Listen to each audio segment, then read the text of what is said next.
How's it, everybody? And a warm welcome to the Web3 show. I'm your host, Philip Kalinko, joined by my friend Kate Bergman. And together we're bringing you just two guys who are leveling with their community. Kate, my brother, how are you doing? I'm good, bro. It's good to hear you. We were talking a second ago, but good to see you, my friend. Good. I like your hair. Thank you. It's been a long time coming, bro. I haven't seen the brown hair in 3 years almost. I think when my hair got to about this length, I wanted to go and chase sexiness. So I was like, let me go become Thor. And so I changed it to blonde, and I got all the external validation I was looking for from the last 3 years. And then eventually I hit a wall. I was like, it's time to go back to my natural color, at least for now. We'll see what happens. Look, I think that story might be quite prolific as to what is going to happen on the show, but let's get straight into it. Kat and I have got nothing booked, so we're going to go through a bit of everything, and then afterwards you guys are welcome to chat with us, ask us any questions. But I'll start off by saying that anyone who knows us will know that both Kate and I, with us, you see what you get. We've got nothing to hide. We're not beholden to anyone, either of us, which is a great gift, and we're not scared to say what we feel and what we think. And I think we've proven that over and over again, whether it be calling out Moonbirds when they were 20 Ethereum and they changed. Yeah, and they changed to CCO, calling out Bored Ape Yacht Club with their dilution of assets, whatever. We say what we want, and that's a blessing. I think it's great. So please know that tonight is no different. There's no hidden agendas, and we're not here to pull wool over anyone's eyes. What you see is what you get. Yep. So Kate and I both decided about a month ago to take a break from the weekly shows that we do together, and to just reevaluate whether to continue with the shows as they were. And I posted about this in my Discord, and I know both Kate and I tweeted about it, and we both did short videos on Twitter, but we now wanted to officially update you, our amazing viewers, live on YouTube like we used to do every single Saturday night, with what happened and where we both at now and where we think the future will go. So we wanted to do it together, specifically to show you that there's only love between Kate and I. And I want to stress this, that there hasn't been any disagreement or fight at all. There actually hasn't been any fight in the last 12 months since we started doing this show. So there's nothing like that. On the contrary, we're closer than we've ever been. And the respect that we have for each other is as high, if not higher, than it's ever been. You'll also know that Kate and I are both at different stages of life. And I think it's added a huge element to the show where, Kate's younger than me. He's in touch with a lot of things that I wouldn't know otherwise. I was high-end collecting in ecosystems that maybe, Kate wouldn't be a part of. Kate loves art and is an artist. So we brought different things to the show, right? And I think we were also looking to achieve different things out of the show. And I think it's important for you guys to know that both of us came to this decision to pause the shows independent of each other and for our own reasons. And it wasn't an easy decision for me, for sure, and I don't think for Kate either, but we were both in full agreement to pause when we decided to around 4 weeks ago. So I want to tell you from my side what made me come to that decision, because it's different for me and Kate. And then Kate will tell you from his side, where he's at and what made him come to the decision. Then we'll chat about where we both stand now. And then at the end, we're going to happily answer any questions that anyone has, keeping it to our usual format of answering questions. We've got nothing to hide, and we're here for you guys. So with all that said, let me start. I mean, for me, I think it's important to understand, like, NFTs served a massive purpose in my life. I came into the NFT space in 2020 when we were all locked down due to COVID. And I think that's also part of the bull run. I think, Yeah. that really, we saw how Zoom became a thing. We saw how the metaverse started to become a thing because everyone was locked at home. Everyone had time, and I was the same. And, on my side, I'd also just lost my father. My father passed away from COVID about 3 years ago. And I was honestly looking for a distraction.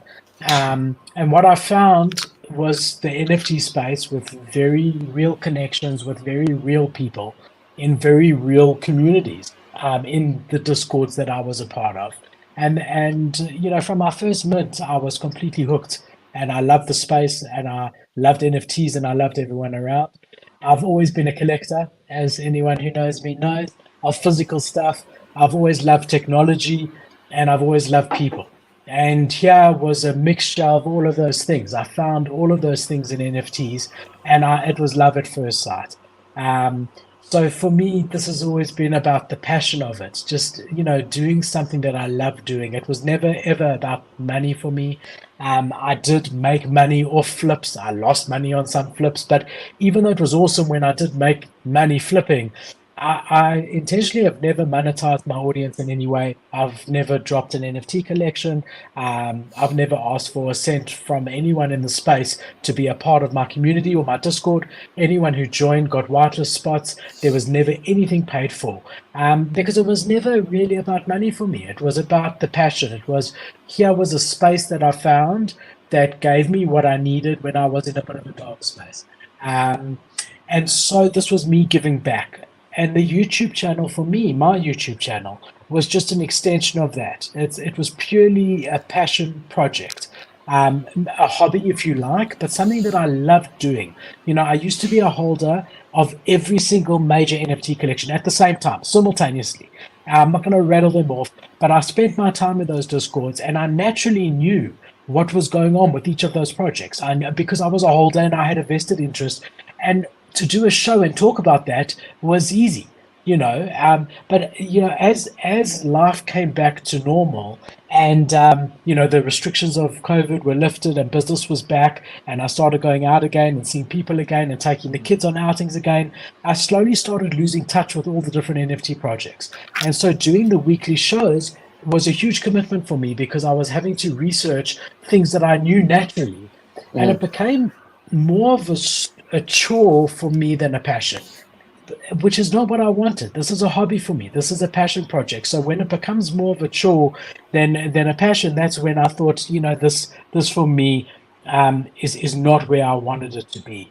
And so after almost 2 years of streaming on YouTube, and almost a year with Cade, which has been a true honor, and over 1,500 videos uploaded, which I'm very proud about. When it started becoming more of a chore than something I enjoyed, it was an obvious sign to me to say, look, man, if you're not enjoying this anymore, it's better to stop. Yeah. And that was the conversation that I had with Cade a month ago.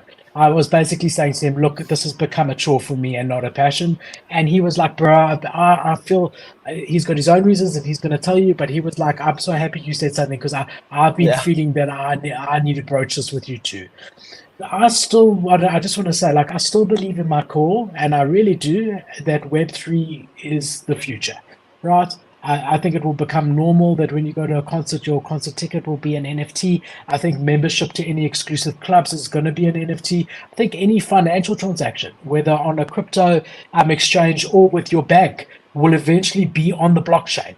I truly believe that. It's a ledger. That is the blockchain. I think this technology is the future. Your ID, your passport, your marriage certificate, your home loan, when you buy anytime you buy a car, you will get a receipt on the blockchain. Anytime you take that car to be serviced, you'll get a receipt. So I could go on about the technology, and you guys have heard me before. I believe in the technology strongly.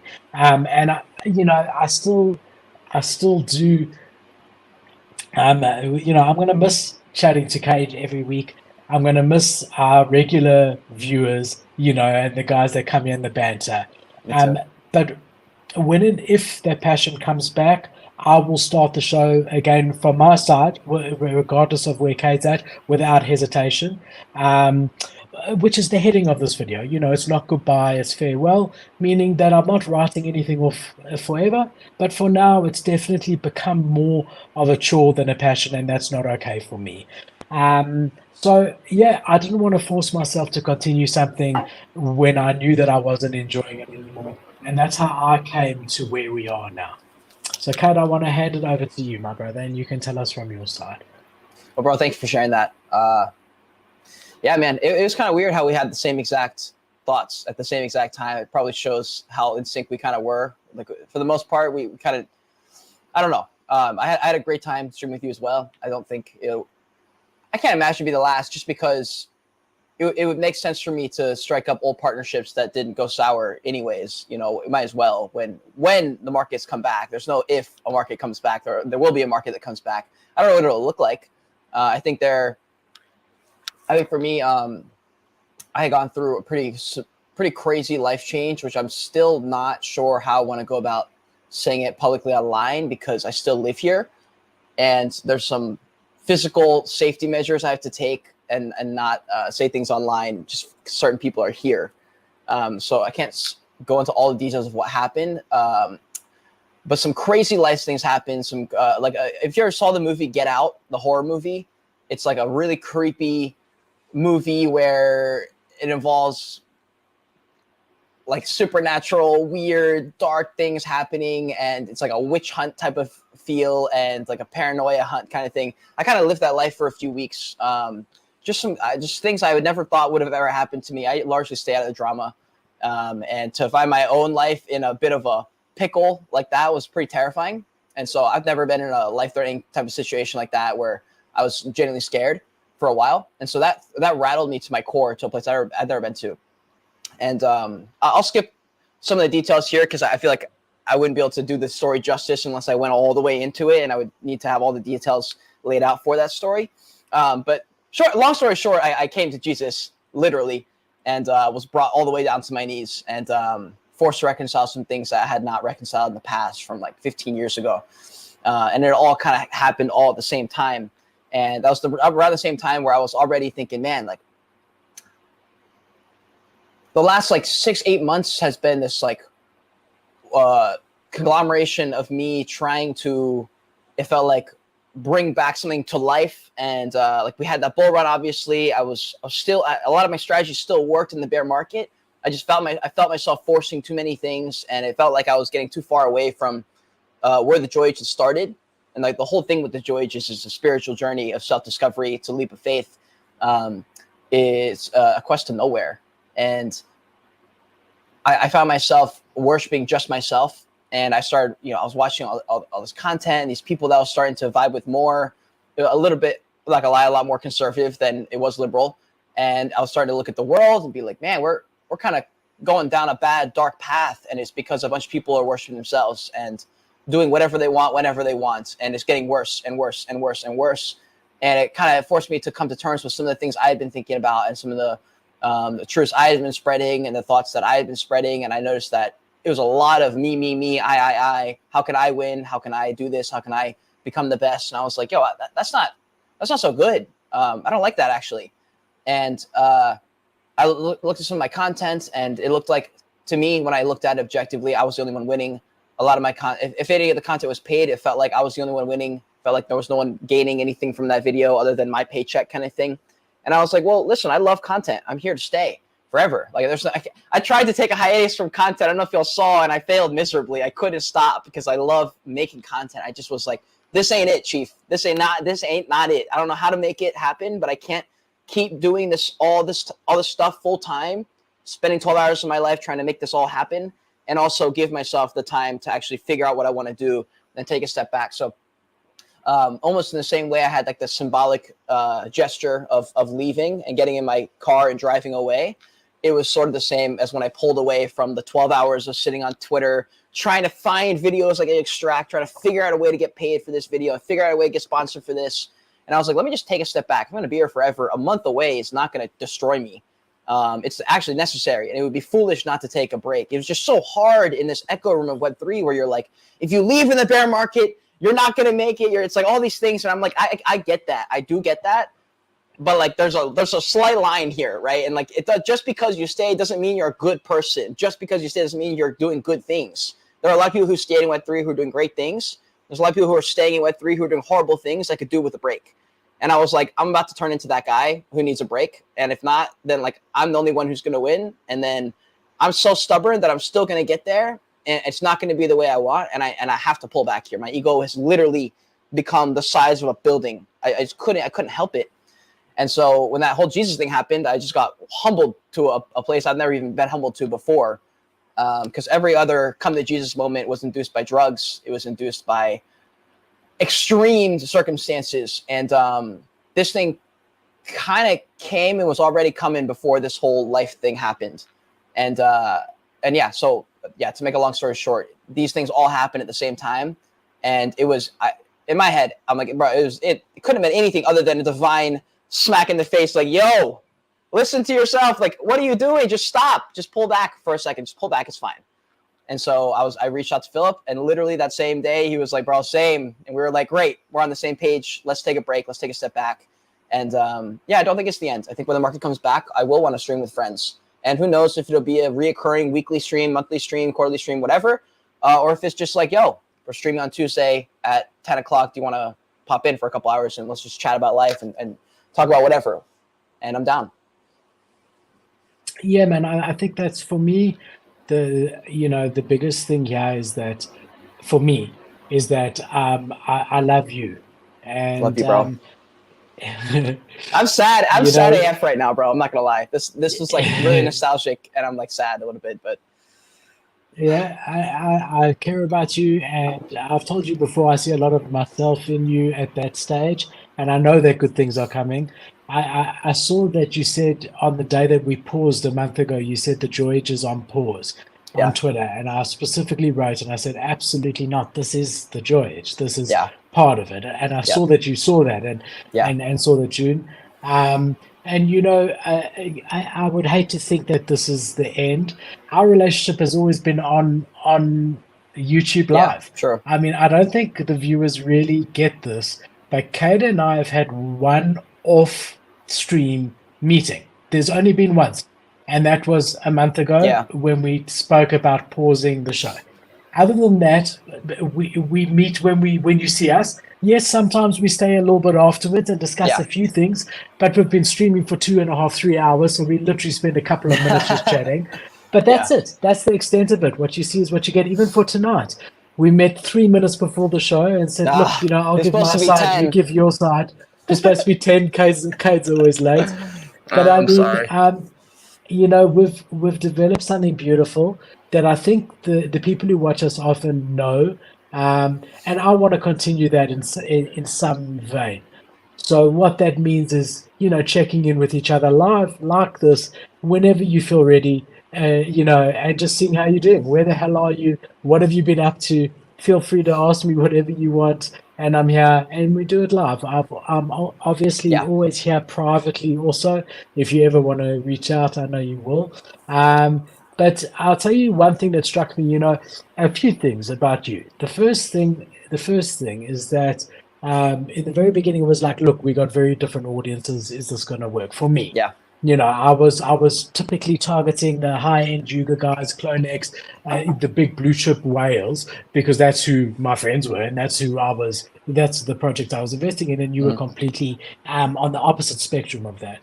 And then the other side is like you were in it for a lot of different reasons than I was. And I thought to myself, no, this is good. That's what a balanced view is. I kept on thinking of Bianca and me, my wife. And how different we are. Like, just a small example is she's a morning person and I'm not. And in the beginning that's a bit irritating because she's all good morning and I'm all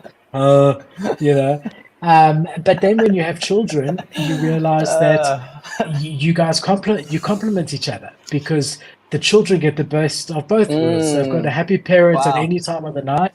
And with babies, when you're doing the night, when you're like when they were babies, I would do the night shift, up until 1 or 2 in the morning. That would really help Bianca. She could go to bed early, Oh and then wow. she would do the other. So something that seemed like a negative actually turned into a positive, and I thought it would be the same with us streaming, in that people will get a balanced view.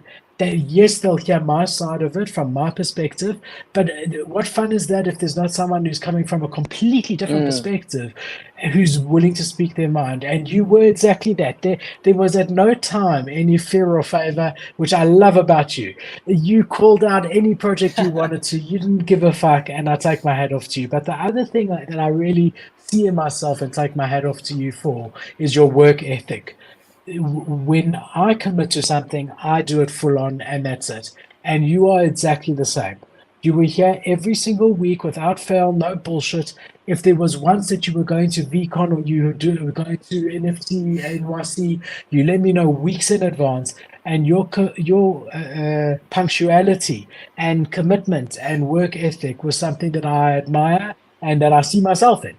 And so I could go on and on because you've taught me. I know you've said publicly that I've taught you a lot, and you look up to me. You've taught me more than I think you know, and I thank you for that. And I would not take back this year for any amount of money in the world, let alone the $25 a month I earned on YouTube, even though my StreamYard subscription is $20 a month Oh anyway, no. and my Canva subscription to do the thumbnails is whatever dollars a month. So this was never, something that I was That's funny. making a fortune on, but to see you every single week and to hear what was going on with you and to be able to catch up with you was really amazing. And I think that's what the viewers love too. And I think that can continue in some way. There's no pressure at all. I know you need to find yourself. I've been in that position, and you do. When you feel that, no one can hold you back, and no one Yeah. should. And you need to do whatever it takes. That's what the joy is. That's when you got in your car in the beginning, right? But know that I'm here, and I do think that you and I should do this. Sporadically, like you said, just Yeah. get together, see where you're at, see where I'm at, and what's happening.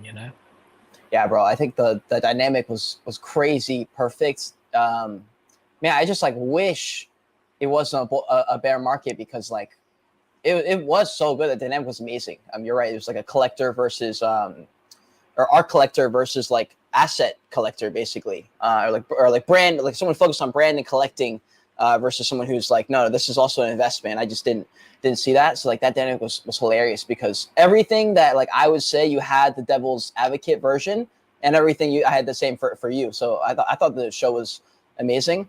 And yeah, bro, I think I loved coming into the show because like I don't know, some like this was very specifically one of the only bits of content that I felt almost did like a perfectly equal spread of value for like host, and viewer. Like everyone got, I believe, like everyone got a bunch of benefit from it. Like you said, like there's a bunch of things in my life that I was able to teach you. You taught me more than a million things, especially in terms of things that I was looking for.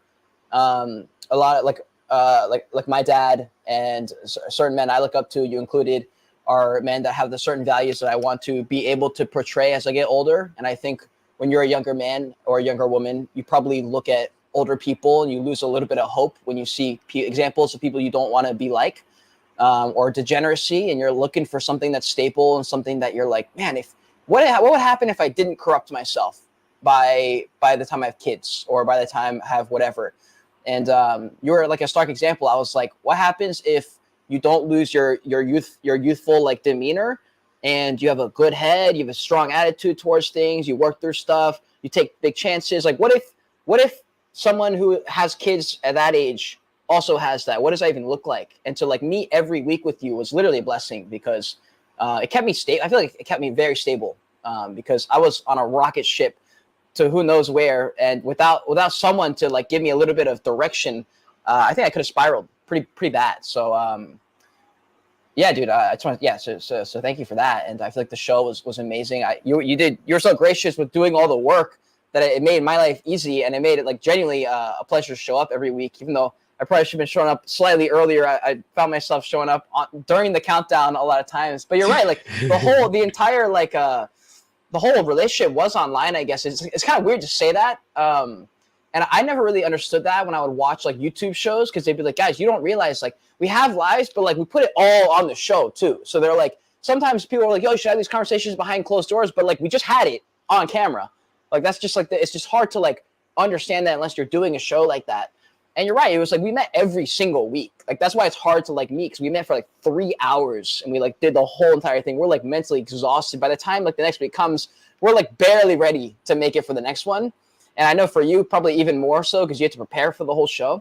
But that's why I think we like felt we had to lay it all out there. And like if we felt like we needed to go deeper onto something and to go spin off for 45 minutes about family, we just did it right there in the show. We're like, we might as well. We're gonna have the exact same conversation off camera. There's probably 2 or 3 times where we had a full conversation, like basically a whole podcast right after the stream, where we were like delusional, probably like so tired, but we weren't saying anything different than we would have said on camera, you know. 100%. I mean, I think a couple of things there. You know, the first thing is that that was the real hard decision for me. When I realized that in your own way you were feeling the same as I was, that we needed to stop the show. And the only thing keeping me going, and I know you're the same for the last couple of weeks, were the viewers. Yeah. And, you know, there's a couple of viewers, and I don't want to name anyone specifically just because I don't want to leave anyone else out. But you guys know who you are. I mean, there's pretty much everyone who's here tonight and a few others who I haven't yet seen, but will watch this back, I have no doubt. Because I know that you know, you guys enjoyed the dynamic of Kate and I. Hopefully you got some value out of the content that we were giving you. But for me, it was like, what about that viewer? What about that person? Even though there aren't that many. You know, let's be honest, I'm a small channel, you know, so are you, Redditor. I mean, you think of these big guys out there with the 100 million, whatever views. We're small guys, very small guys. You know, near the end of the of streaming, we get 100, 150 views on each of our channels. So on YouTube, maybe 300 views. Twitter, maybe 100. So 500-600 views is really a small bunch of people. But there's a dozen or so of hardcore guys that were with us from almost the beginning, and if not made a big impact on us. And for me, that was the what about those guys? And that's what's hard. So for those of you that are here, and those of you who watch it back, I just want to thank you for tuning in every week, you know, and for being there. The reason the show continued as long as it did. You know, we've been in a bear market for a very long time. And it's not necessarily that it's a bear market or not. It's just that when you're having to search for stuff because there's just not that much happening, you know, and even in the beginning, it was called the NFT show. If you look at my board out behind me, it's the NFT show. It wasn't the Web3 show. And then I thought, okay, so NFT was a bit of a novelty, you know, now there's hundreds of millions of these things out there. And there's like literally about 50,000 people in total that have any interest in it. It's just demand and supply. This is not going to work anymore. Let's pivot. Let's call it Web3, which is huge and is going to be huge. Even when we did that, the content was few and far between. It became the same thing. You know, this company's filed for this trademark, and this company's now doing this, and you know, Porsche's launched their NFT collection badly, and Merck has done it badly, and you know, it was all the same. It just became. It became something where I didn't feel we were adding the value that I wish we would have been able to continue, being that there was more going on in the space, you know. Yeah, I agree. I was also finding myself becoming increasingly more and more cynical. Like you would throw me a bone, and I would just swat it away. I'd be like, "Who cares?" Like it doesn't even like affect anyone in the way that like it needs to for this to make sense anymore. You know, like you would throw me a bone of like, you know, X project did this, and I'd be like, "Bro, but like." No one watching like can benefit from us coming up with a show to keep everyone relevant on this type of thing through this kind of show with the amount of work it takes to pull the show off, mainly on your end because you're doing all the work. And there's probably steps we could have taken to lighten the workload. But regardless, like making content is hard. Like I see Luke in here, Purple 3 guy. Like he gets it. Anyone who makes any level of content that you spend more than an hour preparing for, it's a lot of mental work. And if you've got Philip, for example, has an entire family to look after. I'm lucky. I don't have anything currently.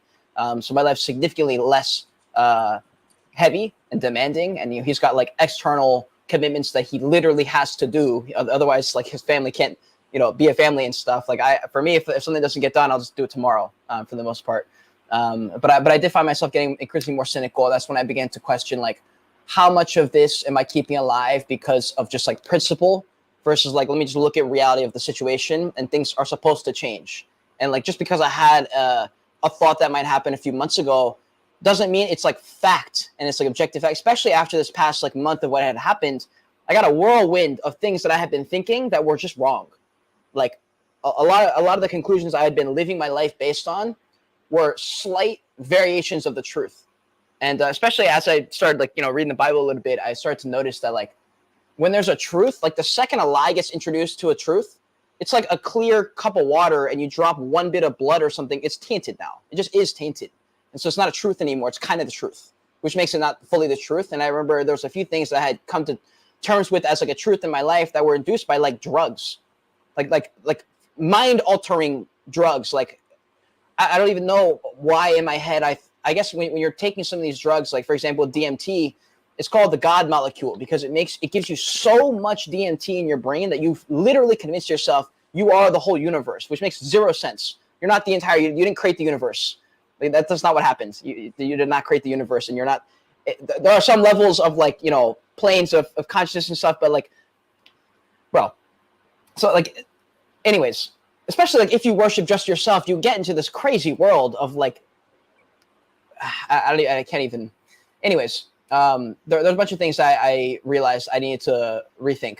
And we just can't do that when we're meeting every single week and like basically scrambling up everything I've been thinking about for that week. I was like, this is not going to work. And I don't know. I feel like we could both feel it towards the end that we were sort of like keeping the embers alive sort of thing by like blowing on the coals or whatever you want to call it. But what have you been up to the last few weeks? I know you've probably been spending a lot more time with family now that you have your nights back. Man, so I think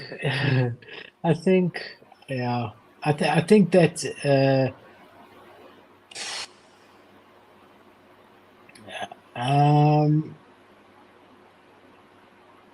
speechless for the first time in a year. So how's that? Let me tell you what I've been up to. So what have I been up to? The extra time has been nice. I think guys don't realize. So let me tell you the preparation for the show, what it used to be. And we'll take it from there. What I was going to say is I very seldom in my life have committed to something and then stopped. Very seldom. But I think you've also got to be realistic and say, okay, what is the amount of time that I'm putting into this? And why am I continuing doing this when viewership numbers are just dropping? In the end of the day, even though it completely is and was for the love of the space and passion projects, you want to see some growth. That's sort of the reward. I'm not even saying financial. Just mean you want to see your subscriber numbers going up. You want to see a bit, and things like that. I know even I've seen some videos lately from Crypto Gorilla and NFT Nate and bigger YouTubers, and they've been saying like, I think Crypto Gorilla say he literally lost viewership, in the last month, and he's got 100,000 to start with, So it became something that was really, as we said, a chore, and what goes into the show for me. So I would follow 12 different news sources the whole week before the show, and anytime a news article that was interesting about either crypto or NFTs or Web3 came up, I would put it in a folder and keep it there, like bookmark it. And then I would go back on the Thursday or the Friday and see whether it was still relevant and choose a dozen from there to maybe feature in the show, because then I re-looked at the day before to see if it was still relevant. But then we would do thumbnails on all 12 of those topics so that we had the introductions to all of them. And then I would read that article and often have to cross-check it and make sure. So if it only came from one source when I went to my folder, I would have to leave it out. I needed at least two sources, good sources, news sources or more to put it in. And then I would read each of them, understand them, do a small write-up for guys who have seen behind-the-scene photos that I post on Twitter, do a write-up about everything on my iPad that was always next to me in the stand over here that's currently that's currently empty, and make sure that I covered all the core points with it and all the rest of that. So that alone, just the research phase of it to get to that point, and would take about 5 or 6 hours a week. We would then do the show for 3 hours, and then after the show, there was 6 hours or so post editing. Yeah. So I would break up each of those topics into their own video, make sure that they had keywords, make sure that the all the sources were in the descriptions, and then post that up to YouTube. So if you calculate it all together, I calculate it's about 14 or 15 hours a week. Okay, now for me, who works at least 12 hours a day, 7 days a week, because that's how I am, that's how I'm wired. I get aggravated just lying on the couch. Okay, it's a day and a half. But for most people, that's 2 or 3 full work days Yeah. that I'm spending on a passion project now that's not yielding any results. Like I used to make profit by flipping a lot. I used to get Yeah. lots of good writers and things like that. So, I mean, again, like you said, we're in this echo chamber and everyone's saying, yeah, I'm here to stay. And the guys who are leaving, they're not here to stay. Look, I can quite proudly say that we've been doing the show for a year, of which the entire year has been the bear market, a year solid. And as I said, 1,500 videos later, I think I've given it a really good shot. I don't think it's the end. As I said, I'd love to chat to you more and whoever else. I've made great relationships. I'm sure Nate and I will have a stream. So this isn't the end of my brand, the Web3 show completely, but it is the end of the weekly news shows.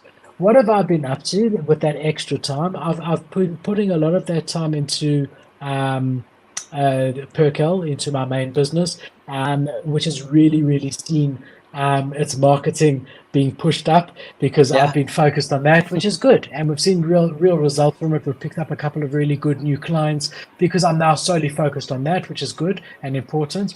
And obviously the family, there is that Yeah. extra family time. We changed the shows from Fridays to Saturdays specifically so that I could spend more time with the family on the Friday night. But even with that, the whole of Saturday, I was busy scrambling, checking those folders. Oh, shit, 2 of those topics are irrelevant. I need to find another 2. Yeah. I quickly need another 2 thumbnails and all the rest of it. So it really was, and to be honest, the only real time I get with my kids is the weekend. Because during the week I get home maybe 6 p.m. and yes, we have supper together every single night, and I highly recommend that for anyone. I mean, we sit around a table every single night. We go in a circle. The kids, how was your day? Every child talks, and they always fight about who goes first. We've got an order from the day before, who went first yesterday, and then I shower. And then I put them to bed. I spend about 5 minutes with each of them, and then I put them to bed. So the only time I really get with them is the weekends. And so, yeah, I have been spending more time with them, and it is good. It is important. They're growing up quickly, very quickly. And, I was thinking the other day, Danny and Jake are turning 11 in December. Raf's turning 8. That's halfway on average. That's halfway through the time they're going to be under my roof. And, as I said, I was never doing this for the money. Like, if you're working those hours to support your family, that's important, and you can justify never seeing them. But if you're doing that because you're following a passion or a hobby, that's selfish. And at the same time, I'm hurting myself also because I'm losing the time with them. So not only are they losing time with their dad, who they think is amazing, because every young child thinks their dad's amazing, that's not going to be there forever. So I'm losing that time with them when they think I'm amazing and I can have a real impact. So I feel really good about the decision to do it. If there weren't any viewers, if this was just a normal business partnership between you and me, I'm completely happy with our decision to stop because, it's a no-brainer. The time involved versus any sort of love that I had for it and all of that, it just doesn't equal each other anymore. But there's more going on. I love you and I love the viewers. And so I felt indebted to everyone, even though I've never, asked for a cent. I still did, but my conscience is clear. And it really is, and I've loved every second of what we've done, except for the last couple of shows. But the relationships will be with us forever. And yeah, I think it's a good decision in the long run, but it's not an easy one, but it's a good one. Yeah. I see Luke in here. He says, what's the plan? And you kind of hit on that just now. Kate says, are you still trading? I do think actually that trading will become part of the game for me. I just had a call with my friend Patrick, that investor on TikTok, great content creator, and we were talking a little bit, just catching up about what had been going on. And I was like, yeah, like I've been. He was like, have you had any new revelations about content? And I was like, honestly, no, because the time I spent has not been focused on figuring out new content. It's been focused on my faith, growing that, like realigning everything in my life. Like every movie I had watched had been from the perspective of me trying to be a superhero. And when I had found that the seed under the ground that had sprouted this tree of me wanting to become a superhero stemmed down from when I was like 12 years old, I had this really awful thing happen that induced the first bit of shame that I ever felt. And I had basically been living my life to never fall for that type of thing and to fall to that kind of shame ever again. And so I just pushed it down. And it turned into a tree that bared all these awful fruits that, the problem is the fruits are very good for material success. Like they get you somewhere, they make you some money, but eventually the fruit spoils and then it gets ugly. And then you've got all this stuff, but you hate yourself. And I felt myself on that path. And as far as content for me, or as far as the last few weeks, it's so crazy to say this because it sounds so silly. But I was able to sell some things. I was able to make a little bit of money and give myself a little bit of extra time to give myself the okay to do this. But I literally watched movies as a form of work, which sounds ridiculous until you're watching 3 movies a day and trying to focus during that time, not just passively watch these movies. So I basically chose a list of movies that I made that impacted my life pretty greatly. And I'm like delusional. Like I actually watch these videos and like, I mean, I think everyone does this with movies that are powerful. They internalize them and they look at the main characters usually. And for guys, they usually like the main guy character who's the hero of the story. And I basically just had to rewatch them with a different perspective of like the world is evil and the superhero needs to save the world. And now that I had found faith, I was like, oh, the world isn't evil. The world, without humans, the world would be totally fine. It's actually the humans that create all these problems. And I watched this movie called Oppenheimer that came out like a month or two ago. And it was about the very thing that we were trying to destroy and stop from happening. We ended up making it and then blowing up Japan from it. And I was like, wow, that's pretty much humans for you. And that's pretty much me right now. I'm like doing the opposite of what I need to be doing. So I've been rewatching all these movies, like 2 or 3 in a day. And just allowing myself to see the other side of it and allow me to stand on even flat ground rather than lopsided ground like this. That made me feel like I had to climb no matter what I was doing. I was on an escalator going down and I had to climb the entire time. And I was like, maybe it's like this. And maybe if I stand here, I can like choose when, and like I can actually have like a reality-based reality rather than a delusional-based reality. I still work hard.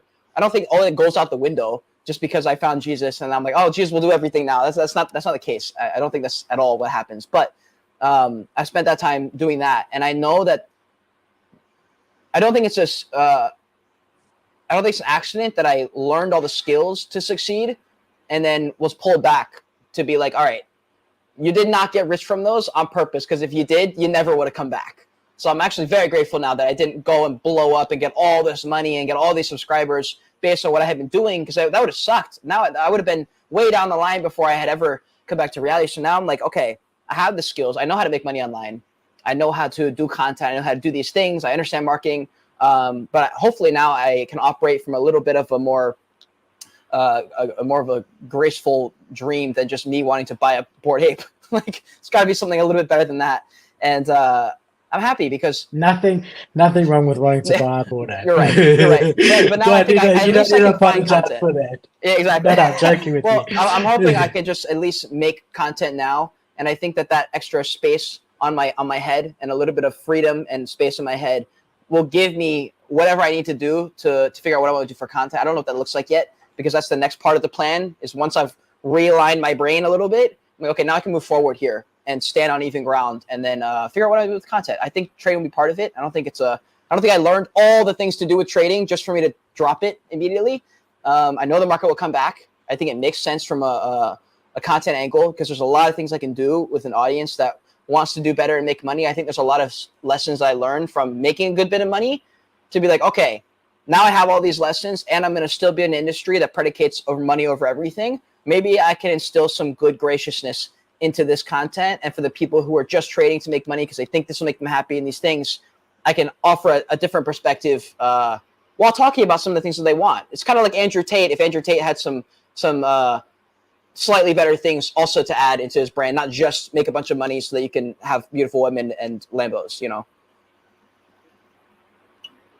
Look, I think, Kate, for me, I would hate to see you not involved in content in some way. Doesn't Yeah. matter what it is, even if it's just vlogging again, because you're a natural content guy. For anyone that hasn't before the show, I can't, even though this is unrehearsed, I can't not research. But I was just looking at Kate's page and the pinned tweet there. I highly suggest there's a 7-minute video there that really beautifully summarizes Kate's journey over the last 3 or 4 years that I really suggest that you watch. But like, just watching your first podcast, I burst out crying before the show.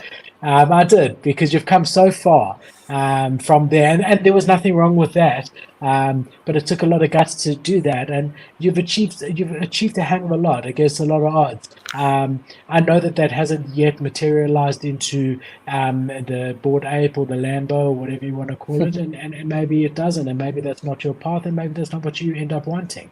Because if you end up wanting that, I think you will get that. But either way, I think you've got a definite skill, a very strong skill set, and content is a big part of it. And people want to see your journey. And I hope that you find it in you that you take your vlogging forward the same way when you got in that car 3 years ago, 4 years ago, that you made it into a series and you documented it. I really hope, and I highly, highly encourage you to continue, because that is the joy. And you want to have a record of that. Just like, people can go back and there's a complete record of your and my relationship, barring a couple of conversations after the show. But I mean, the same thing here is that there really is, for the last 3 years or 4 years, a complete record of your life. And I think that there's huge value in that. And so I hope you find it in you to continue. I really, really do, on that line, regardless of what else you do. Thank you, bro. It's funny that was in 2020 when I first started that whole thing. I wanted to do it because originally I was watching other podcast shows and thinking, how do I get on one of those? Like, I got to do something cool. And then when I started watching creators that I loved, I'm so grateful I got to stream with you, because you basically are those people, but we just got to stream together. Like, there are people that I watch, like Peter McKinnon, who I see a lot of. It's basically all the same qualities that you have. All these YouTubers that I loved that were basically in the age / period of life that I was excited to be in, and I still am excited to be in. I'm fine to be in this range to grind to get there, but I'm very much looking forward to a slightly more, I don't know if stable is the right word, but just, I don't know. But to be able to stream with you when I saw these people and seeing what they were about and what they were doing, I was like, yo, like Gary Vee is one of them also. Peter McKinnon, Gary Vee, like they basically documented their life for the past few years. And when I found them, it was so grateful because they had documented the past 5 years of their life. So I actually could go back and watch. Versus people who never had it, they started when they got successful. And I was like, dude, that's not lame, but it's just like, why would you not have documented the journey up? That way, when people find you, they can be like, okay, how did he actually get here? And they're like, oh, there's a video of Kate from 2009 on YouTube. And like, you can actually track all the way to 2009, all the way to 2023. If you type in Cade Bergman on YouTube. And I was like, that's absurd.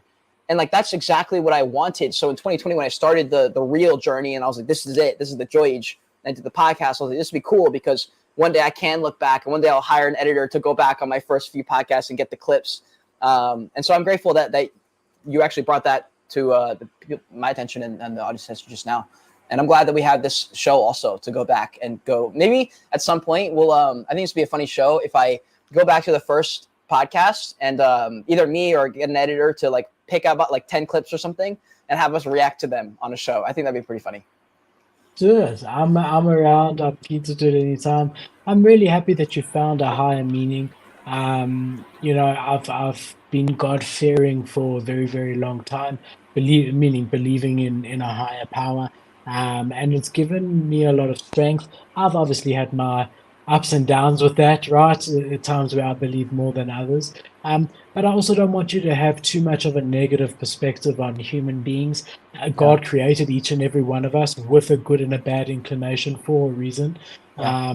And that reason is that then we can either choose to do good and be rewarded, or choose to do bad and be, you know, corrected in a way. Whereas if you only had a good inclination, then you could never get rewarded for doing good, Yeah. because that's all you could ever do. So you got to be able to For choose. good. Yeah, no, it's true. So I'm happy you found that. I think God, it is really important, and you know already at your young age, you do know already. Life has ups and downs, Yeah. and though I guess when you're born, you start to crawl and you fall. That's the biggest down you've ever had in your life, right? Yeah. Yeah. Really and truly, you fall literally, and that's terrifying and whatever. And as you get older, those troughs can get lower, and the highs get higher. Yeah. So I'm saying nothing in a vacuum. Like, if you're going to have the opportunity for more good, there's also the opportunity for more bad. And I think Yeah. having a good faith is very, very important, because just like there's great days ahead for you, there are some dark days ahead for you Yeah. and all of us. Um, we've got to have someone bigger than us around. I just see, you know, my mom trying to, like, the timing is all weird, but my dad passed about 2.5 years ago.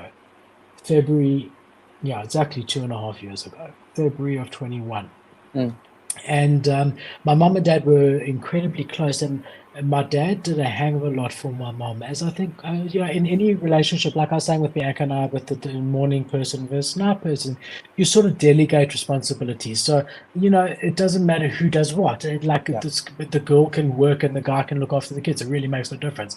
But, someone is going to take the children to school. Someone's going to fetch the children from school. Someone's going to make sure supper's on the table. Someone's going to pay the bills, Hmm. like literally go to the bank and pay the bills, or log into banking and pay the bills. There's a delegation of responsibility that happens, and everyone brings their thing to the party, right? And Hmm. I think it's the same thing here, is that you get to learn where you can add value, where you can't, and in the end of the day, I think this is all part of that journey, and that's why I said this is the joyage. It's not the end of Yeah. the joyage. This is the joyage. But yeah, I definitely am glad that you've got God in that. I was just saying with my mom, my dad did most of the day-to-day stuff. He changed every single globe, every one of them. He used to switch on the TV at night. Not that that was his official job, but he would literally Yeah. be the one who just switched it on and found what they wanted to watch, Mm. and all the technical stuff like the internet and the phones. So when he passed away, my mom couldn't do anything like that. She Mm. had her side, which was bringing us up and whatever, but like, she literally did not know how to switch on the TV, and she literally did not know how to change a globe, and certain things, especially like my mom's 75 or so. Like in the olden days, it was the husband's job to like change the globes, right? Yeah. And do the technical. But the reason I'm saying this is that, like, my mom and dad were married for a long time and had a beautiful, beautiful marriage. And my mom must have been and is and was devastated when my dad passed away. And she's a very religious woman. My mom, very deeply religious, not just spiritual, religious. She learns, and she studies the Bible, and she understands it, and she goes and learns with people who know more than her, and all Yeah. of that. And she really believes that everything is ordained by God, that we see a small piece of the puzzle, and that, we literally are looking at one puzzle piece, trying to figure out what the whole puzzle is. And she gets all of that. And I've seen the strength that her faith has given her without my dad, and it's something that I'm envious of. So Yeah. what I mean Wow. is that she still every day has a smile on her face, every single day, and I know how hard it is for her. And she goes, like, now it was just my one sister's daughter's 12th birthday. It was a big birthday party, and they made a whole big thing about it.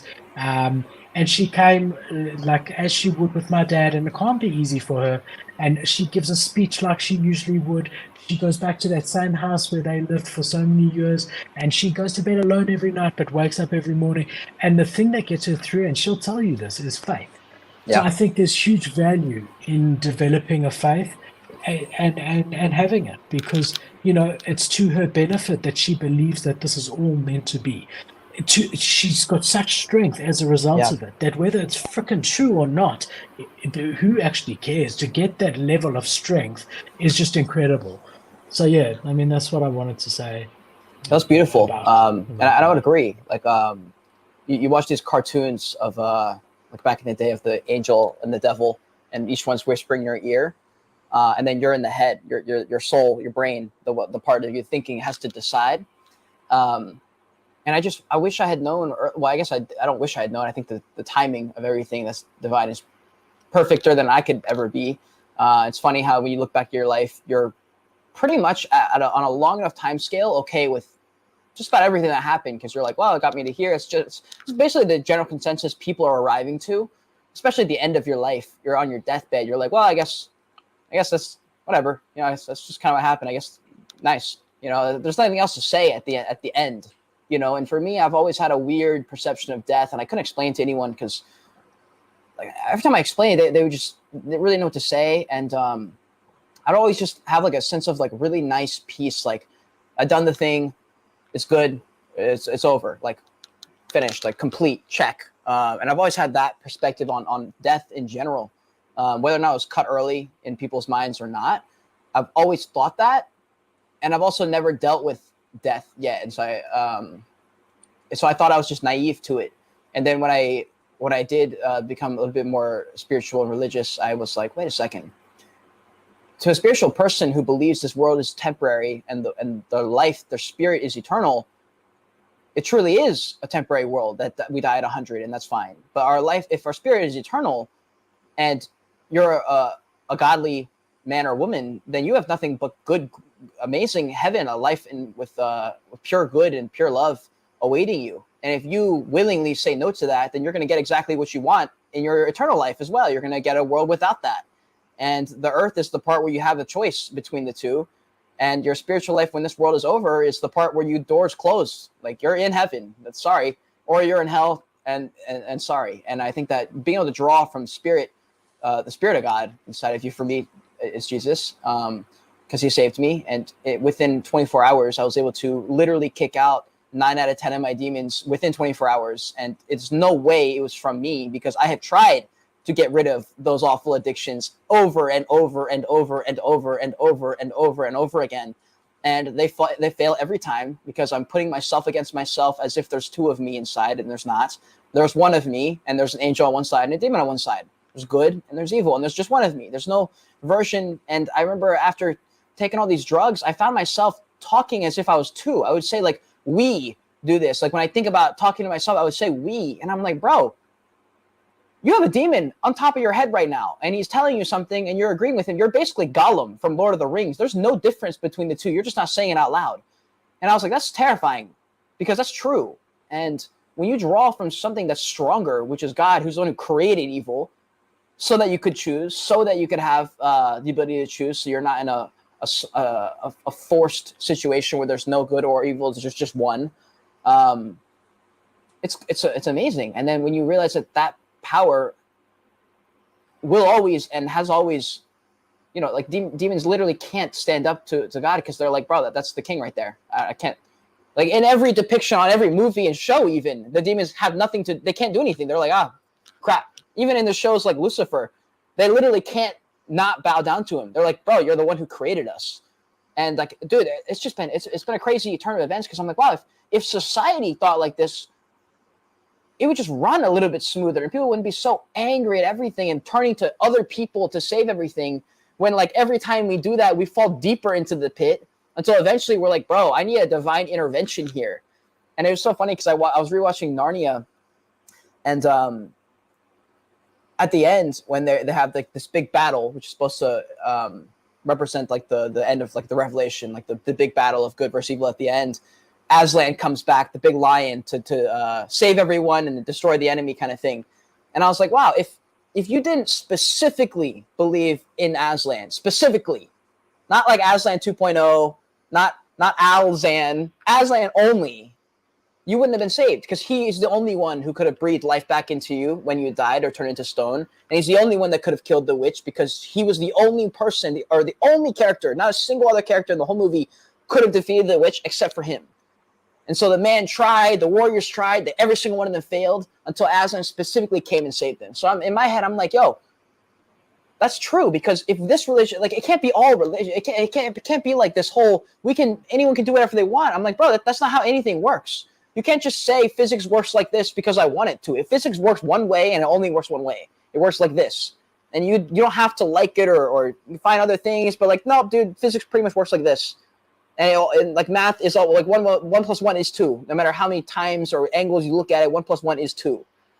And it gives you a stable ground to stand on. And right now we live in a world and we operate in reality in a world, especially in Web3, where people want to do anything they want. And then we wonder why everything's so awful. Like, bro, it's because we are the ones creating the bomb, like in Oppenheimer. We're the ones who are creating the problem by trying so hard to stop it ourselves by using corruptible like solutions. I'm like, it's craziness. So I think you're right. Like, there's a lot of strength to be drawn from something that is a perfect power. And it's impossible for us to comprehend that because we are imperfect. We literally will know the right thing and still do the wrong thing. I've done that 1,000,000 times and I can't explain why. And even though now I have God and I have Jesus, I still can pick the wrong thing. But I already know what the right thing is. I just sometimes don't have the strength. And sometimes I will just fall to the wrong choice sometimes. But at least I know. And like, what part of that is it in you that knows if it isn't the perfect good? You know, like, there's no other way that you would know. You have to have a moral ground somewhere. And obviously we can't come up with it, because if we can't, we literally make things up on the fly. We change our mind about everything 300 times a day. You could ask me an opinion about something yesterday and I would tell you I have a totally different thought on it. That doesn't change that there's a moral compass that is true and always there when you always know good from right. Murder is wrong whether you kill someone and no one finds out about it or not. It's not a social construct that helps society. If you kill someone in a dark room and no one ever found out, it's still bad. Like, it's still morally wrong. Where does that come from if it's not from a perfect being that created you? It doesn't make any sense. So yeah. I logically got myself to it before I faithfully found it, you know, just from observing the world a little bit. I really like what you said, what you started off with saying, on a long enough time frame, everything happens in the perfect time. And I think that's so true. I remember, like, you know, feeling so ready to find my soulmate before Bianca, that I was like, you know, looking in the wrong places and whatever it may be, because I felt I was ready, but I wasn't really. But now looking back, that extra year between when I thought I was ready and when I actually found my real soulmate is irrelevant looking back. But at the time, it was a really hard year because I really thought I was ready. And it was like that feeling of like, I'm lonely and I really feel like it's the right time. And, you know, I heard a really nice thing about heaven and hell, right? So when the sky goes up and he says, look, God says, look, I'm going to show you heaven and hell. You know, I'll tell you where you're going afterwards, but I want to give you a tour of the place. First, welcome, hi, I'm God, you've died. So he goes down and says, let me show you hell first. So he shows him hell, and hell's got all these people in it, and they're all fighting. At a big table, they're all fighting over food, trying to get food. When he looks carefully, he sees that everyone's knives and forks are too long to be able to get food. And then he goes up and he looks through the window of heaven and he sees the exact same scene, but no one's fighting. Everyone's just feeding the person next to them. Wow. So heaven and hell are the exact same thing in that parable. It's just, if you're a good person, you thinking, hold on, I'll help the person next to me, or help the person next to them. Someone will help me, and you can think of someone else because you know that your needs are covered. Whereas if you're a person who doesn't have that faith or whatever it may be, and you're just thinking of yourself, you're going to be sitting there trying to feed yourself and can't get food and going absolutely crazy and fighting with everyone around you. So that, you know, I think that's really cool. That's a nice way to look at it. It's actually the exact same place, depending on the person you are when you go there, will determine the experience that you have there. And the other thing that you said that I want to very humbly correct, in my personal opinion, is that once you pass away, it's game over, meaning you can't do any good. I understand exactly what you're saying. You got a body and a soul, and the soul is the God part, and the body is the tool that the soul can use to do good in this world before you pass away and sort of rack up the good deeds, right? I get it completely. And when you don't have that body anymore, how are you going to like help that old lady across the road or whatever? I get it, and you're completely right.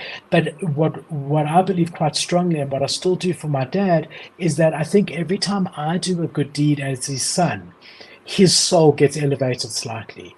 And so every time I do a good deed and I think of him, I feel that that helps his soul. I feel like there's still a relationship from that perspective. I can still do for him from that perspective. So I can give charity and think I'm giving this in the memory of my dad. And then while he's up there, God's like, look, your son's a good enough person to give charity, first of all, but second of all, he's sort of given you the merit. And I also believe that my dad can fight on high for me if I really need him. I believe that he could like very nicely say, God, look, this is my boy and he needs help and whatever. And I'll tell you a story, with COVID. And again, I don't care about YouTube's monetization. I know every time you say COVID, you get demonetized. With COVID, those who've watched a lot of my streams, maybe once or twice I've mentioned it. My son Danny was born with a heart condition, had open heart surgery when he was 3 months old. Still has the heart condition, is on a lot of medication, but is doing really, really well. And in South Africa, if you're under 12, you still cannot be vaccinated in South Africa at the moment. They still to this day will not allow children to be vaccinated, even children with comorbidities. Now, Danny with a heart condition, if he gets a temperature or a chest infection, even if it's not COVID, like before COVID, if he ever got a high temperature or a chest infection, it causes his heart to go faster, which is exactly what we need to stop because his valves are small and he's on medicine to slow his heart, and it's dangerous for him. So even before there was any COVID in the whole world, if he got a high temperature, we had to hospitalize him as a precaution. And if he got a chest infection, we had to hospitalize him. And then COVID came out, and here was this disease where those are the two biggest symptoms, is a chest infection and a high temperature. So we had to completely lock down. And I tried really hard to get him a vaccine here. So I phoned doctors that I knew when the vaccines came out, and different community institutions here. And I said to them, look, guys, you mixing the vaccine at the end of the day, you're throwing a little bit away. A kid's dose is a third of an adult's dose. Here's the NHS guidelines. They're giving it in America. They're giving it in the UK. Please help me. My son needs a vaccine. He cannot go to school until he's been vaccinated. Everyone else is carrying on, and we still locked down. And the answer was continually no, no, no. And bro, I tried for months, hard. And the one night before bed, and this is the first time I've done this, and I've never done this since. I said, Dad, please help me. I need your help. Keeping my children home from school when all their peers are at school is not good for them. Keeping them home where they're not getting social interaction is not good for them. Their immune system's going to shit because they're not seeing anyone. Please help me. I've tried everything I need to do. Okay? The next day, I get a phone call. And the phone call's from a friend of mine's brother. Okay, I was never friends with the brother. I was friend with the friend of mine. And the friend of mine has immigrated 15 years ago. I haven't spoken to the friend for 15 years. A friend of mine's brother sends me a WhatsApp message. Says, hi, how you doing? Hi, Phil, how you doing? And then sends me a few family photos of his. I think, Jesus, this is weird, man, because I don't know this guy. He's probably got the wrong Philip. He probably has a family member, Philip, or whatever. And so I'm busy. So I just ignored it. I completely ignored it. So the next day he messaged me. He said, did you get my photos? And then I think, okay, this guy's trying to cover his tracks. He's realized now that he sent family photos to the wrong Philip. And I just ignored him. The next day he kept messaging. I just blocked him on WhatsApp. It was so weird that he was contacting me. I get a phone call from a number I don't recognize. I answer. He says, hi, Philip, it's so-and-so. So I said, hi. He says, why are you ignoring me? I said, no, bro, let's just be honest with each other. You sent me You sent me, you thought I was a different Philip. You sent me pictures that you didn't mean to send me. I've deleted them. I really don't mind. Don't worry about it. Send love to your brother. And well, he said, what are you talking about? I meant to send those to you. I said, why? He said, no, well, I heard your father passed away a few months ago, and I wanted to see if you were okay. So I said, yeah, well, look, actually, I'm doing all right, all things considered, but I'm not so okay. No, he said, let's meet for coffee. I said, well, I can't. I can't go out. My son's got this heart problem, and I can't get a vaccine. He said to me, Philip, let's get him a vaccine. I said, what are you talking about? And he said, well, no, I know a doctor who's rolling it out for the government and so on and so forth. To cut a long story short, 3 days later, all my children were vaccinated properly by a doctor with a proper vaccine, and we could have our lives back again. Wow. I have absolutely zero doubt in my mind that my pops helped with that. That I did my bit, like you said. Just because you found Jesus doesn't mean you can sit on a beach all day and expect money to drop from the floor, from the sky. You've got to do your own thing. But I tried every single avenue, and nothing works. So much so that I literally reached out to my dad, and the next day the guy phoned. Yes, it took a few days of me blocking him and who the hell are you, whatever. But that's how weird it was that he phoned. And I truly, truly believe. Now, this doctor who helped said he'll help us with the second dose, no problem. Second dose time came in a couple of weeks, and I phoned him. No, the contract for the government has closed down. They've got no access to vaccines anymore. So then I tried a few things. That night, I didn't speak to my dad. I said to God, please help me to test the theory. Like, if I'm not asking my dad, let me ask God directly, because my dad went to God. So let me just ask God directly. And within a day or two, we were able to find through one of the sources I tried before and said no, with me just asking God. So, you don't need, God forbid, a passed away father in order to do it. You can speak directly. But all I'm saying is that I really do strongly believe that I can still do for my dad. Every time I do a good deed, I think it's a reflection on him. He brought me up. Anytime any of his children or grandchildren do something good, I think his soul gets elevated. And at the same time, I think he can do for us. If in really dire situations, I think he can intervene, even though he's at peace and doesn't want to intervene. He wants to be, I think he can if he needs to. And maybe I'm crazy, but that's what I believe. No, I think it's beautiful. I think it reminds me of the story of someone who's drowning at sea, and they're praying to God, and they're a boat comes, yo, we can help you. He's no, I'm good. God's gonna help me. You're all right. And then another boat comes, and then he dies. He's God, where were you? He's bro, I sent you 3 boats. The only thing I will say in there, because I think that is beautiful. This is just based on the scripture, but I would say that it probably was God helping you that entire time. And I know that the Bible says be very wary of praying to dead spirits and anyone who's passed on. Either way of what happened, you prayed to something above, something divine that wasn't you, and something happened from it. And then you try it later, and then something didn't happen, and then all these. Luke.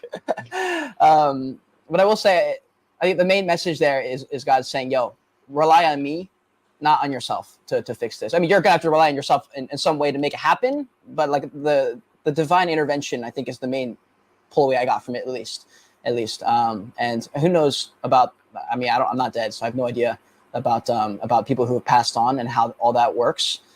It's hard because the Bible, there's some of it is literal. Some of it's supposed to be not taken as more symbology, and it's hard to know which one's which. I think the only thing that matters is that you believe that there's something in a higher place that can actually help you. Because there's all these crazy things about these things that happen, and you're oh, it's the craziest coincidence. You're yeah, bro, that's coincidence for sure, bro. But I mean, just like not really. First of all, something beautiful, and maybe we change this to the God show. something beautiful that was introduced to me a long time ago. I must have been still in school. Was to get into the habit every day of trying to say a please, a sorry, and a thank you before you go to bed to God. So and the hard part is to try and think of something different every night. So the first couple of weeks is quite easy, right? Yeah. But then you really have to look for signs during the day.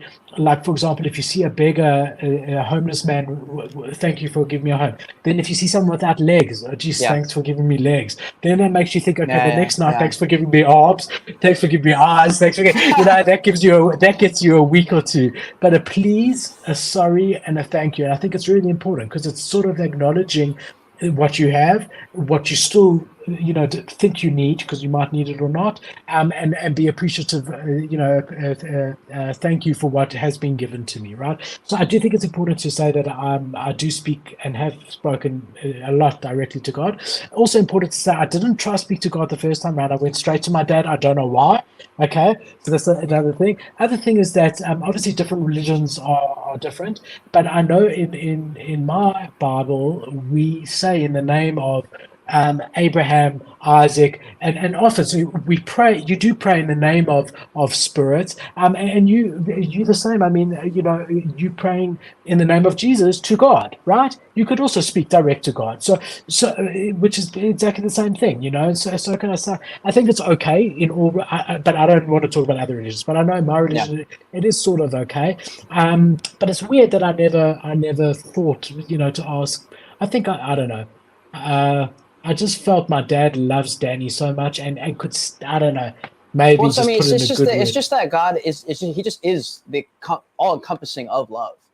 And like you said, like each religion has different beliefs on how. In Christianity, Jesus is the way to God. Like they're the same. God is the Son.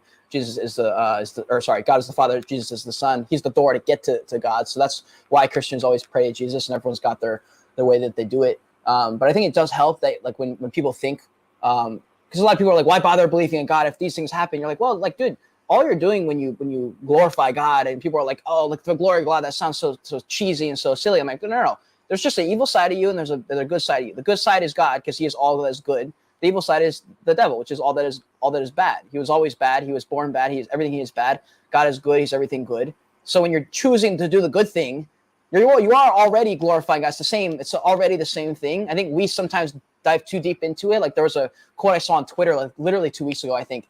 And it was something. It was like when you dissect NFTs enough, it all becomes so stupid. But like there's no reason to go this deep into it. And like I've always thought the same for my NFTs. Like I have NFT photos, but and people were when I changed my royalties, they were like, "Did you do that because the OpenSea changed this ruler?" And I was like, "Dude, the NFT is just to show me. Like I just need you to show me that you own this in your wallet. That's the only thing I care about. It's like you own the NFT." And you show me that you're the actual owner. That's the only thing that I need to know. I don't use the blockchain like everyone's trying to like upgrade the software and do all these things. Like, bro, we can do that if we need to, but like all you need to show me is that you're the actual owner of this, so that can be an access key. So whenever I do the thing, you have access to it. That's the only thing it is. And I've always thought that that's all NFTs needed to be. And anything we added in, it's like, bro, like you can, but like, what are we doing here? At what point? At what point is this just kind of silly?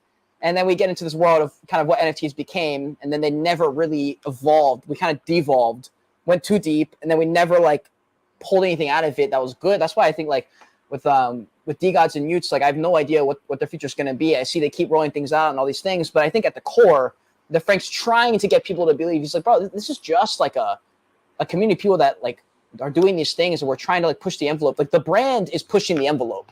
Everything else is the details. And I think everyone's talking about the details 24/7, which is why I think the show for us got a little bit stretched, because we were like, bro, we already kind of don't care about the details in this way. And for you as a collector trying to make money, an investor style, that world capitulated a long time ago. So you're like, what are we doing here? And then we're like, and then you fast forward, now we're talking about God. Exactly. Well, so there's a good reason for it. But I mean, yeah, as I was saying in the beginning, I do think that NFTs was just a perfect storm. A lot of things came together at the right time for them to explode. They were getting a lot of good press. That the art piece, who was it? Beeple. The Beeple art piece sold for like 70 million at auction, and then all of a sudden, this one's got a Bored Ape, and that one's doing this, and then all of a sudden, everyone's locked at home. and uncertain, and people are angry with the government, and so crypto starts to become a thing. Like, are they Mm. going to take all of our money and whatever? And they're printing as much money as they want, and crypto is well, at least Bitcoin is deflammatory. No, Deflationary. deflationary, thank you, is deflationary, whereas your dollar is inflationary because they're printing Yeah. as much as they want. That pushed crypto to a level. NFTs, everyone was just hearing all this amazing stuff, and they're like, look, I'm in front of my computer anyway, let me check it out. They Yeah. bought it for $1, they sold it for $5 the next day. It was like, this is great, let me buy another 10. And so it worked until, like any pyramid scheme, it all came sort of crashing down because Mm. there's just now too much demand. And literally in the bear market, there were hundreds of new NFT projects selling out every day, 10,000 NFTs every single day. So there are literally tens of millions of NFTs out there. I'm sure we've probably hit 1 million on Bitcoin by Yeah. now. We were at Oh my 100,000 gosh. about 2 months ago. I mean, it's just, you're talking about so much supply, and even if there was as much demand as there was in the bear market, in the bull market 3 years ago, there's now so much more supply that even then it wouldn't lead to it. So Mm. it was a perfect storm to make it do well. People were craving that connection to people. What better way than to own a piece that then you can get access to a Discord where you can talk to real people, and it just everything came together at the right time. That I've said for a while to you, and at the time you disagree, but I said I don't think NFTs are coming back, and I Yeah. still maintain that. I think, yes, here and there there'll be an NFT project that pops off, but for the most part, the days that we knew are gone. The blockchain, as I said in the beginning, is going nowhere. That is the future, and that's what the technology is meant for, and that's incredible. But Yeah. the days that we knew of NFTs, those are gone. Where the utility didn't even matter. Who Yeah. everyone had the same roadmap. There was no roadmap for Bored Ape Yacht Club. There was nothing. But it was the first, and it was interesting, it was exciting, and guys didn't care the price. Yeah. They didn't mint it at 0.08 thinking it was going to get to $150,000. They Yeah. didn't. They just wanted to be a part of this crazy thing, and they had nothing better to do. And it's completely been flipped on its head. If I don't 10x within a week, then this project is stupid. It's a rug pull. It's this and that. Yeah. When what do they say? When dev, When where moon. when Where when where's the moon, dev? where the devs at? Yeah, all the stuff. But it What we basically got wanted to from NFTs, it like was because greed it is was a where little it bit. ended up. Yeah. There was. Yeah.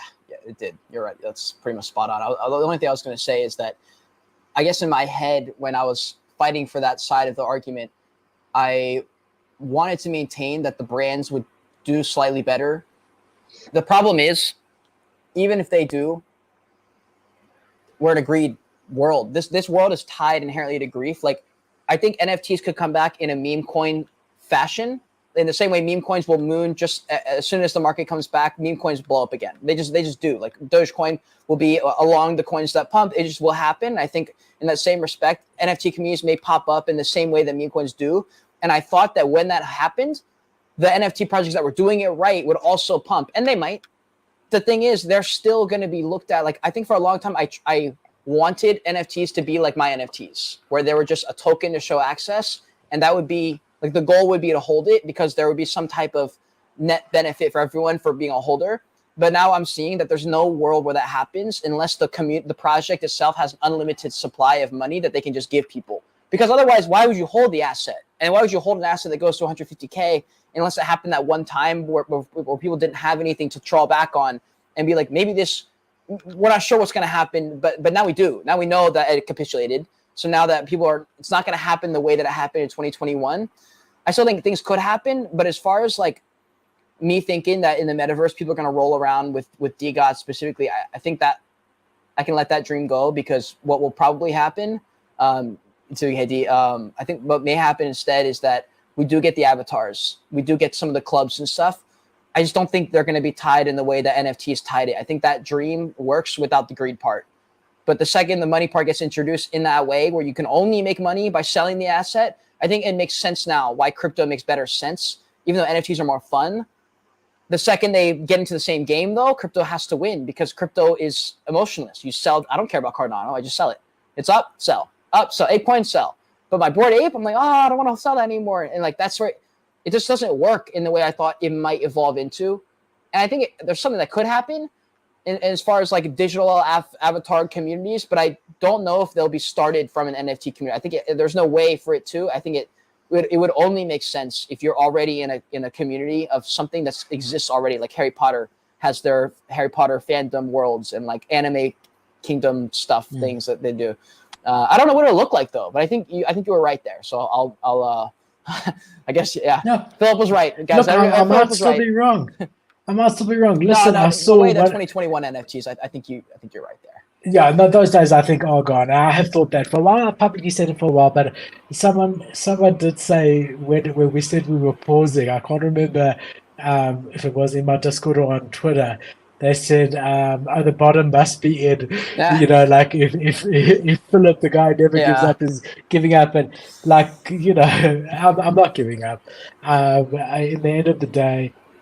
Yeah, I just lost the passion for it. It became too much, but I haven't lost the passion for what we're doing now, and I really do want to do this when and if we can. So the NFT show, or the Web3 show, is not. This is definitely not the last stream of that. Whether it is a show where I show you charts and talk about the latest NFT projects, that's probably in the past. But Web3, blockchain, AI, who knows, and definitely lots of God and life stuff. I'm keen on that. I like this much more, because it's just real. We've always been real, but I mean, it's without the research, and I get to see the real you, which is, really nice. Yeah, bro. Yeah, I think I'd be down, especially as the time goes on, because I want to read the entire thing. I want to read probably probably want to read the Quran just because I feel like I should, especially if we're going to be talking about God things. I should have read the Bible multiple times. I should have done all the research. I've asked every question ever.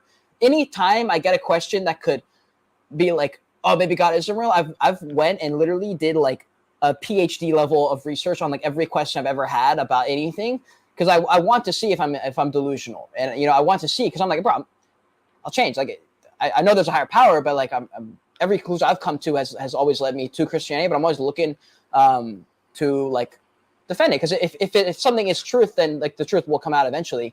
And so I've been looking for that, and I do want to make sure I'm like educated properly and actually know all the scripture, and I've read the things, have proper context on the scripture, because people take things out of context. I'll see you in 90 years, because there's a lot of scripture. There is. And you said you want to read it multiple times. Yeah. There's a hang of a lot. There's a lot of religions. So, I mean, I don't mind. I'm just saying. Religions, I think all the religions that are, like, I don't even want to say it like this, but the only ones I would even really probably consider would be Judaism, Christianity, and Islam.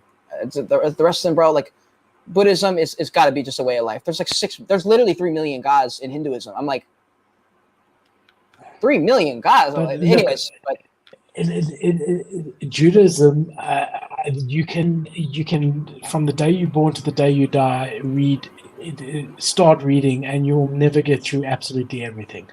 I know that for a fact. So obviously there's the 5 books of the That's Bible. what I mean. That's what I mean. I want to get to that part first. You'll get through. But then there's a whole oral thing, right, which was passed down orally, and then when people started forgetting, they converted into wordings called the Gemara. That alone is like another 30 books. And then there's so much more. You could read your whole life and never get to it. But yeah, I mean, look, I personally think, as long as there's a strong belief in how, like, whatever you do. So let's say it's Christianity for you. As long as there's a strong belief that that's right, and in the end of the day, you just doing it to get to God, I think that's great. I mean, just continue questioning and whatever. But to learn every major religion and then try and make an educated decision is going to be tough. Yeah. Well, sorry, keep going. No, carry on. I was just going to say the only reason I do that is because in my head I'm like, if there's only one answer to 1 + 1 and it's 2, then like theoretically I mean, even if we're all talking about the same God, there's only one way to get to heaven. In my head, is kind of the way I've thought about it. I have no idea. Like I said, I need to do all the research and get all the proper context, because like, you ask a question about like what the scripture says this about women, like how can you believe it about, and you're like, well, hold on, did you read the context of that specific part of the scripture? And you read it and you're like, oh, okay. And then, but I'm like, oh, like that's a lot of work to get there. I just haven't done enough to feel comfortable to like start spewing things about Jesus and God, because, like we already know on the show, I'm pretty like, what's the word? Not conflicted. I'm pretty, like a conviction. I have a conviction in what I say, but I don't want to say things with conviction if that's not conviction behind it, I'm with you. But we'll call it the live show. We can call it whatever we want. Yeah. And it doesn't have to have a set date. All I want the viewers to know is that this is not the last time you're going to be seeing Cade and Philip sitting next to each other. Yeah. When, I don't know. What we can tell you is that for now, it's definitely not going to be what you saw. It's not going to be the weekly Web3 NFT shows. Yeah. And also that there is absolutely no love lost here. If anything, there's love gained between Cade and I. And that we love and respect each one of you, the viewers, so much so that we wanted to do this live and make sure that you guys knew where we were coming from. What you see is what you get, guys. There's no ulterior motives here. And that, for us, this wasn't an easy decision, because we know that for some of you, this was, what you look forward to during the week, to sit down and watch the two of us talk crap about monkeys. We knew that. And for me personally, I'm sorry that won't be continuing, because, I know that you guys enjoyed that. And yeah, but other things, who knows, right?